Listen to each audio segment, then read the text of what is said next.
Assalamualaikum warahmatullahi wabarakatuh. Waalaikumsalam warahmatullahi wabarakatuh. Terima kasih atas kehadiran ibu semuanya. Tujuan kita untuk berkumpul di sini yaitu melanjutkan pembelajaran dari pertemuan kita sebelumnya, yaitu pertemuan semalam kita membahas tentang apa ibu? Perasaan terhadap anak, perlindungan terhadap anak gitu ya. Untuk pertemuan kita saat ini membahas tentang Orang jompo. kesejahteraan sosial, yaitu judul besarnya lanjut usia atau lansia. Yang sering kita dengar di masyarakat itu biasanya orang yang udah mencapai usia 60 tahun yang dikatakan kakek atau nenek atau opung ya. Nah, itulah kata lain dari lansia yang sering kita dengar di masyarakat. Dan kemudian lansia ini sebenarnya ya akan terjadi pada ibu-ibu semuanya. Mau tidak mau orang ibu harus tetap menerima, harus tetap menghadapi itu. Jadi yang kita bahas ini sebenarnya ya langsung ke pribadi ibu-ibu semuanya gitu kan. Karena saya kan masih muda bu, masih jauh saya. Kemudian apa itu lansia yang harus saya jelaskan dulu ya. Ini ada penjelasan dari menurut Organisasi Kesehatan Dunia WHO, batasan terhadap lanjut usia dibagi menjadi 4 golongan ibu-ibu ya. Ada 4 golongan, yaitu usia pertengahan 45 sampai 60 tahun, lanjut usia 60 sampai 74 tahun, lanjut usia tua 75 sampai 90 tahun, lansia sangat tua di atas 90 tahun. Kemudian ada penjelasannya di bawah, yaitu menurut Undang-Undang Nomor 13 Tahun 1998, ketentuan umum pasal 1 yaitu ayat 2, lansia adalah seseorang yang telah mencapai usia di atas 60 tahun. Catatan lansia yang mendapatkan bantuan PKH yaitu usia 70 tahun ke atas. Jadi memang yang saat ini kita jalani dalam program PKH yaitu untuk kategori lansia umurnya berapa ibu bu? 70 tahun kan? Di sini sudah dijelaskan ibu ya. Yang dikatakan mendapat bantuan PKH yaitu usia 70 tahun ke atas. Kemudian di bawah ada lagi ayat 3, lansia lanjut usia potensial adalah lanjut usia yang masih mampu melakukan pekerjaan dan atau kegiatan masih mampu melakukan atau kegiatan yang dapat menghasilkan barang dan jasa. Itu lanjut usia potensial yang dimiliki oleh beberapa orang ibu ya, yang mungkin masih bisa melakukan beberapa pekerjaan yang bisa menghasilkan barang atau jasa. Kemudian satu lagi ayat 4, lanjut usia tidak potensial, yaitu lanjut usia yang tidak berdaya mencari nafkah sehingga hidupnya bergantung pada bantuan orang lain. Mungkin dengan yang tidak potensial ini seorang yang sudah tidak dapat melakukan apapun, yang hanya bisa berdiam diri di rumah dan harus bergantung pada orang lain, yaitu bisa jadi keluarganya, bisa jadi anaknya, lingkungan sekitarnya juga bisa juga. Kemudian bagaimana cara kita menghadapi lansia yang bisa sering kita lihat di masyarakat itu yang perilakunya sulit. Di sini ada langkah-langkahnya ibu untuk cara menghadapi lansia yang sulit perilakunya. Yang pertama, tetap menghormati dan menghargai lansia sebagai orang tua. Bersikap sabar dan bijaksana terhadap perilaku orang tua atau lansia. Memberikan kasih sayang dan menjadi pendengar yang baik bagi lansia. Jadi apapun yang diungkapkan terhadap misalkan orang tua kita yang sudah memasuki lanjut usia, kita sebagai anak apapun yang dibilang ya kita sebagai pendengar yang baik aja lah ibu. Walaupun apapun yang dibilangnya itu baik atau tidaknya kita dengarkan saja. Itulah salah satu contoh cara menghadapi itu ya, untuk yang kebaikannya. Kemudian selanjutnya melakukan pendekatan pribadi, misalnya dengan meminta nasihat pada orang tua atau lansia. Dengan situasi keadaan orang tua kita seperti itu, kita jangan sempat menghindarinya. Kita tetap berdekatan dengannya dengan banyak bercerita, meminta nasihat pada orang tua kita. Kemudian beri kesempatan terhadap apa yang disukai lansia, termasuk kapan dia mandi, apa yang dia mau makan, apa yang dia mau pekerjakan sepanjang tidak membahayakan dirinya.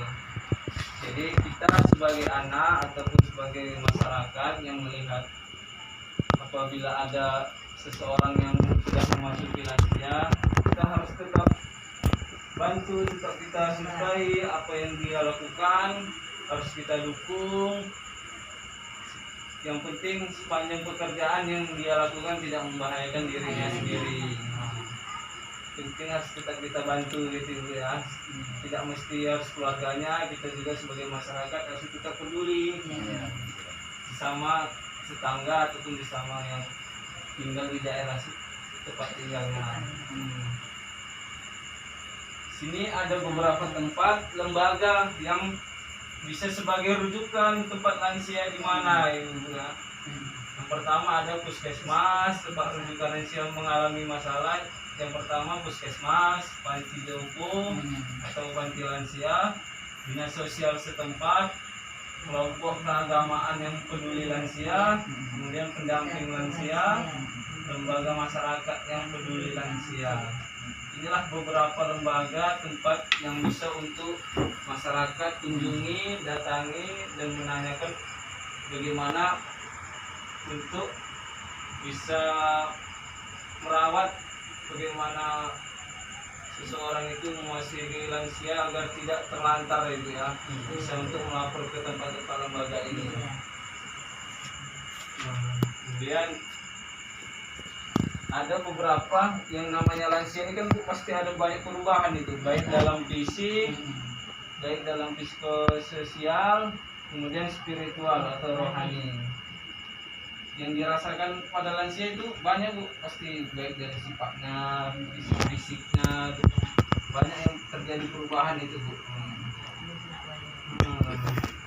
Tentunya kalau dalam fisik aja lah Bu, kira-kira bagaimana ini pendapat Ibu kalau dalam lansia? Apa yang kira-kira yang berubah dari segi fisiknya gitu?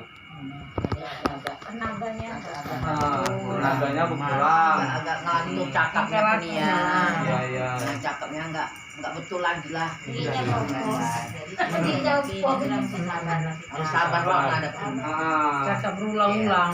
Iya. terus sekali. kita kalau ngasih tahu kan ya Berulang. Iya, Biasanya kita bilang lagi nanya lagi. Tanya lagi. Jerry lah nih yang ngurus lansia.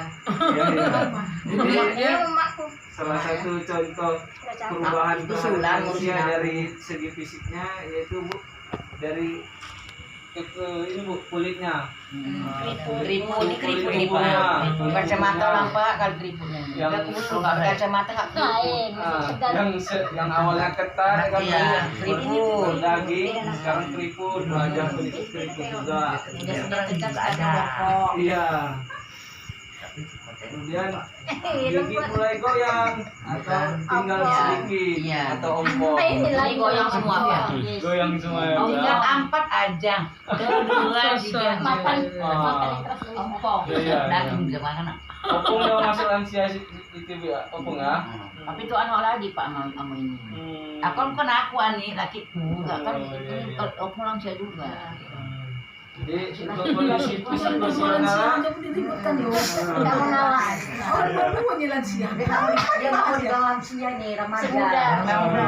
masih remaja ya. Lakinya enggak lansia. Udah kita buat lansia. Kemudian perubahan yang kedua tentang psikososial yaitu sering muncul depresi atau cemas, ketakutan terhadap lansia tersebut. Perubahan sikap perilakunya misalkan cenderung diam, lebih banyak diam di rumah. Kemudian murung, melamun, Itu kurang. hubungan dengan tetangganya jadi kurang baik. Aku enggak mau gitu. Lala aku malas. Stres. Stres tuh. Aku enggak babi. Iya. Stres. Ada juga beberapa lansia masyarakat yang kita lihat Ada yang buka menceritakan lagi tuh. kejadian seperti ini, dan ada juga memang yang memang kebiasaannya memang sering Di rumah aja. Ada yang di rumah aja. masih Nonton sehat TV di rumah aja. Siap sholat nonton TV boleh. Siap sholat nonton TV boleh. dalam. Kemudian yang ketiga, perubahan dalam segi spiritual atau rohani terhadap lansia menjadi jarang beribadah dia, Bu. Kadang ada. sering lupa lagi dia. Ada Pak. Melalak aja kan. Melalak. Nggak beribadah. Negatif. Sekarang pas aja tahu pulang. Kurang mau berbagi dengan orang lain. Ada itu. Banyak lah, Bu, contoh-contohnya Banyak yang lah. kita lihat Bu, ya. Powernya. Nah, jadi di sini di antara ibu-ibu ada nggak yang kira-kira merawat lansia di rumah atau Inilah Pak. ada? Ibu ya, orang tuanya. Mm-mm. Oh, orang tuanya. Berapa usianya, Bu, di rumah orang tuanya? Sama mau Pak. 60. Lebih Sama. juga lah, hampir 70. Ampas sama mau lahirnya. Yang kakak tahu? Udah pecah. Udah penikah Sama. Orang ini kan ipar. Iya. Ada Ini juga malah betul seperti ibu-ibu ya. Kakak sendiri Om. terima ada kadang nggak bisa serba salah. Terus anak udah dapat, masa emak dapat. Bukan menikah kamu kan bukan udah pecah memang. Ya, jadi untuk kita yang masih ada untuk merawat lansia yang di rumah kita harus juga bersikap sabar, Ibu ya, mengurusnya.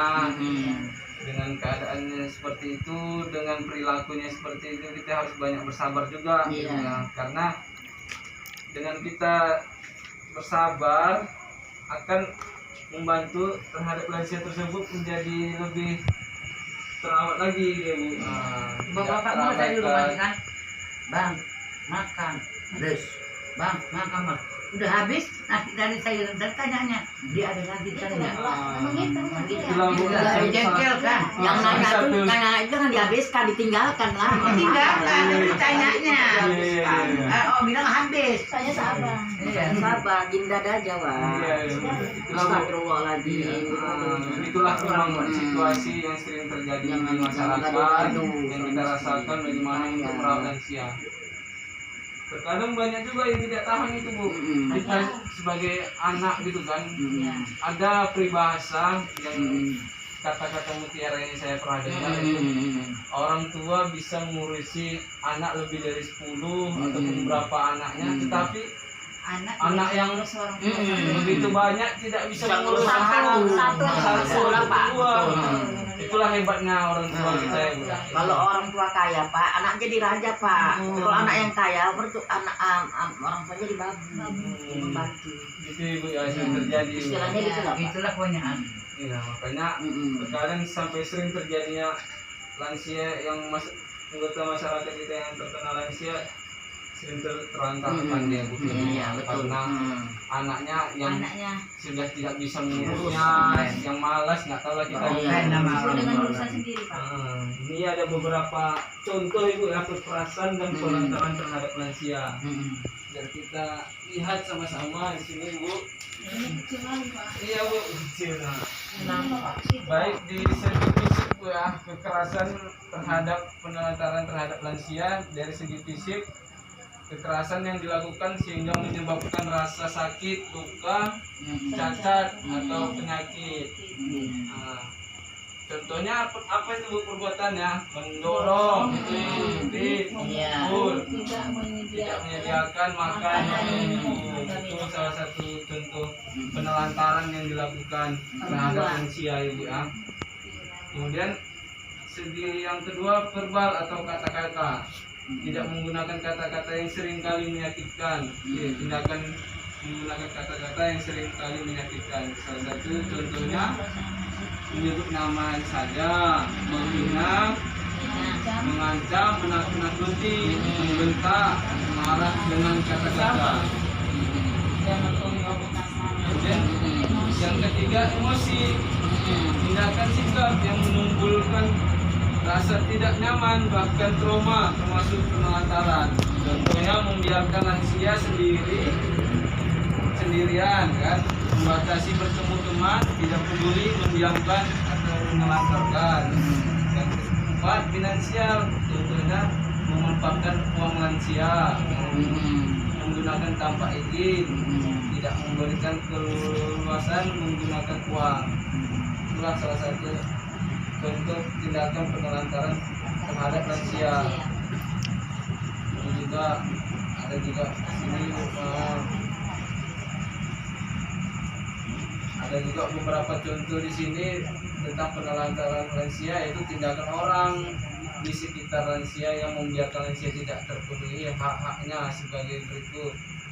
Contohnya membiarkan lansia tidak makan, membiarkan lansia sakit tidak diperiksa ke puskesmas atau dokter, membiarkan lansia kesepian, membiarkan pergi sendirian, membiarkan bekerja berat, ataupun mengusir lansia dari rumah, memberikan kesempatan beribadah, ditinggal sendiri dalam kurun waktu tertentu, kemudian tidak mempedulikan lansia. Itu salah satu bentuk contoh penelantaran terhadap lansia. Nah, yang sering kita lihat di masyarakat ini ya. Jadi bagaimana peran kita sebagai keluarga ataupun masyarakat atau pemerintah menghadapi lansia itu? Salah satu contohnya peran keluarga lah dulu. Bagaimana peran kita sebagai keluarga untuk menghadapi lansia yang kita lihat, yang kita rawat di rumah itu? Bagaimana peran yang dilakukan? Salah satu contohnya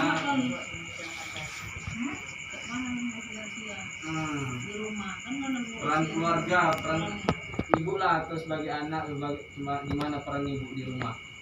Ya macam-macam lah. Macam-macam ibu ya, menyediakan makan gitu ya, memandikannya. Mandikan enggak Sampai. masih bisa. Masih Kalau bisa. sakit lah, sakit baru.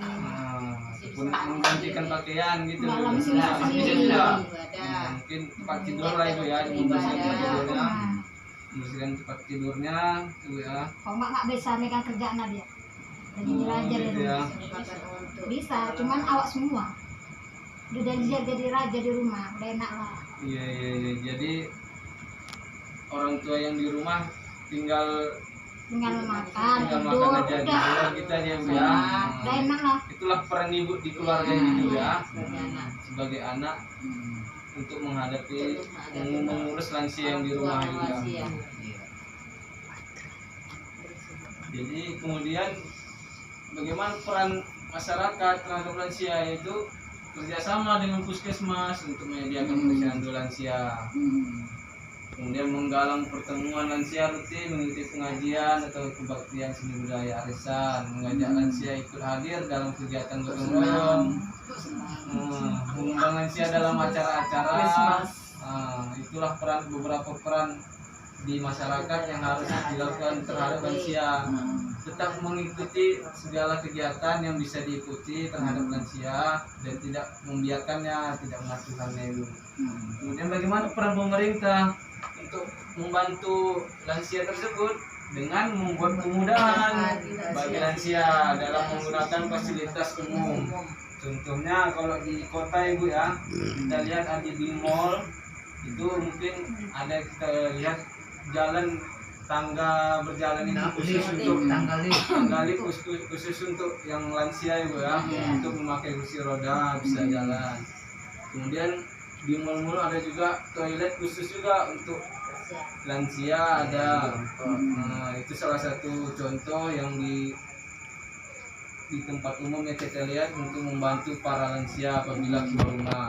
Kemudian memberikan kemudahan dalam melakukan perjalanan agar pihak moda transportasi mendahulukan lansia dan memprioritaskan tempat duduk untuk lansia.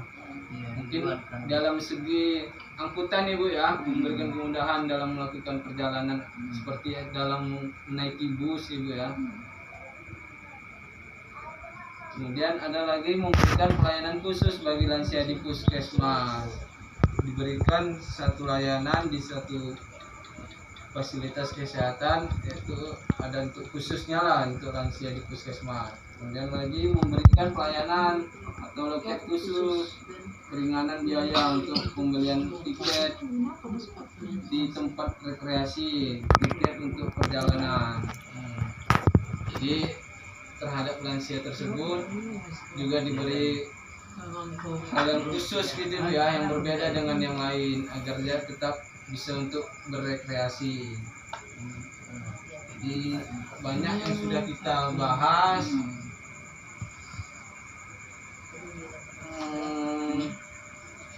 Sudah banyak juga contoh-contoh yang kita lihat, ya kan Bu? Sudah banyak juga contoh-contoh yang kita lihat. Kemudian Nampak apa saya betul Jawa. orang kasihan sama yang muda. Kalau nggak nampak ya nggak dijadikan pendamping lah. Kalau nggak nampak, jadi nggak nampak kecamatan ya. iya iya. Apa aja nggak nampak itu rata. Jadi dapat kita simpulkan sama-sama ibu-ibu ya, bahwasanya lansia itu adalah cerminan diri kita untuk di hari tua nanti yang kita lihat terhadap lansia itu. Kemudian lansia itu bukan beban terhadap kita, tetapi tanggung jawab kita sebagai anak ataupun masyarakat ataupun keluarga untuk mengurusinya dan tidak menelantarkannya. Dan ya itu tadi Bu, dengan kata-kata yang kita lihat dengar tadi, seorang orang tua bisa mengurusi beberapa anak, tetapi anak yang begitu banyak jarang bisa untuk mengurus orang tua yang sudah tua tersebut juga ya.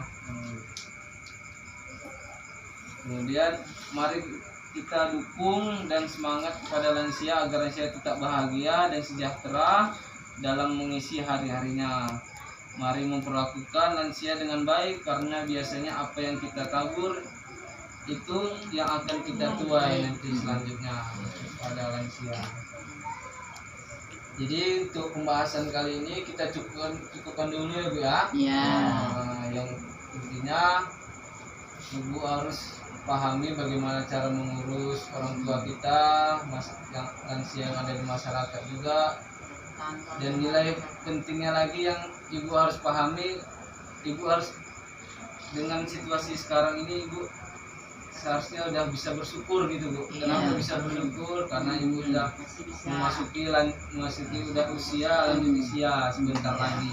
Sudah banyak merasakan beberapa rintangan yang sudah berlalu dari anak-anak, dari muda, remaja, menjadi dewasa, balik lagi ke lansia. Udah habis anak, lari ke cucu, habis cucu lari ke putu.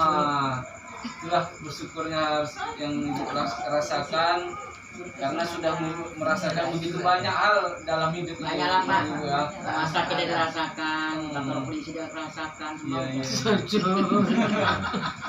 Jadi intinya untuk kedepannya,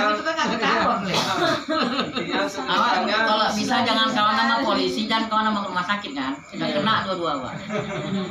Jadi untuk kedepannya mari kita jaga kesehatan dengan baik, jaga kebiasaan perilaku kita dengan baik, agar usia kita, agar kehidupan kita agar tetap terjaga untuk kedepannya terus. Amin. Mudah-mudahan kita masih diberi kesehatan dan umur yang panjang, kita masih diberi kesempatan untuk berkumpul lagi, berjumpa lagi. Untuk pembahasan kali ini kita sudahi dulu Ibu ya. Nanti untuk pertemuan selanjutnya kita bahas lagi untuk soal pertanyaan-pertanyaan, mungkin ada yang belum Ibu pahami, kita lanjut untuk selanjutnya pertemuannya. Oke. Jadi terima kasih atas kehadiran ibu-ibu yang sudah mau bergabung belajar bersama di sini. Saya ucapkan terima kasih. Kurang lebihnya saya mohon maaf.